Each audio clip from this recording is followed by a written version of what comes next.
Velikokrat sem že dobil idejo za kak pripomoček, ki bi mi lajšal vsakdanja opravila. A dlje od ideje žal še nisem prišel. Danes bo drugače. Narisal bom svoj izum in ne bom pustil, da bi šla genialna ideja znova v pozabo.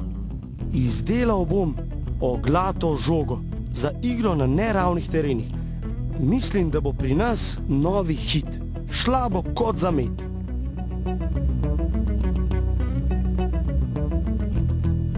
Mlad človek, ki začne inovirati, se mora zavedati, da je danes vsak človek inovator, ker vse stvari, ki jih delamo vsak dan, skušamo delati na inovativen način, tako da porabimo čim manj časa in čim manj truda. No, in jaz mislim, da je bistveni element, da locira, katerega problema se bo ločil. Ko je lociral problem, ga začne reševati in začne ga reševati znanimi ali neznanimi sredstvi na način, ki je njemu najbolj primeren. Bistveno pri tem pa se mi zdi, da stvari poenostavlja, ne da jih zapleta. Ne.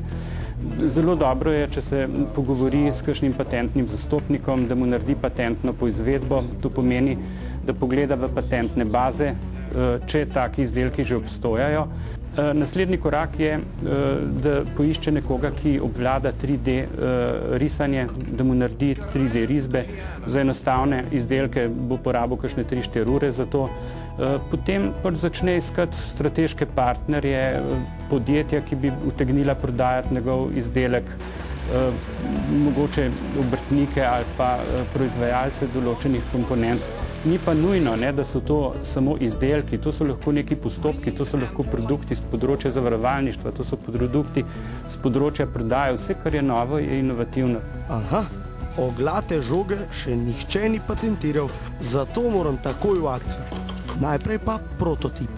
Izdelek je relativno enostavno zaščititi, kot sem že rekel. Najprej treba pogledati po bazah.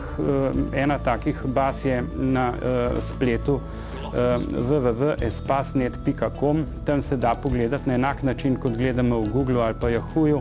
Pregledamo te baze ravno tako po ključnih besedah, po izumiteljih, po raznih ključih. Če pa ne, se pa obrnemo na enega od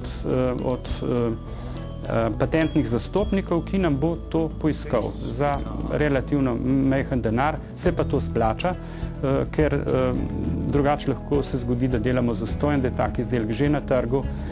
Zaščiti se pa lahko na uradu za intelektualno lastnino v Ljubljani na Kotnikovi ulici. Na spletu so tudi vsa navodila, kako se sam naredi. Na to sem skoraj pozabil. Izdelek moram seveda zaščititi, da moje genialne ideje kdo slučajno ne ukrade. Toda kaj, če mi ne uspe?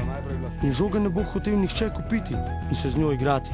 Ja, za inovatorja je kar dobro, da je človek zelo samozavesten, da hitro ne izgubi upanja, da je vztrajan in pa da ima dosti podatkov, seveda mora spremljati razne sejme, potem kataloge, razne dogodke. Jaz sem se ukvarjal kar z dosti stvarmi, tako da lahko brez težav povezujem razne stvari, ker danes je inovativna dejavnost taka, da gre za povezovanje znanih elementov na različne aplikacije. Kaj pa denar, vložen v ta projekt? Če mi ne uspe, bom prisiljen najti resno službo. Splača tako, kolikor se kdo znajde. Je pa res, da tudi država tukaj pomaga z raznimi subvencijami. Tukaj so še subvencije Evropske skupnosti. Drugače pa v Sloveniji pa je kar nekaj možnosti za inovatorje, da si pridobijo določene sredstva. Ali v obliki subvencije, ali v obliki bolj ugodnih kreditov, ali pa v obliki vavčerskega svetovanja, tako da mu svetujejo praktično zastonj, da mu država PCMG pokrije to svetovanje z vavčerjem. To je pa v vrednosti približno $300,000. Najbolje, da trženje vzamem kar v svoje roke. A bi kupili oglato žogo?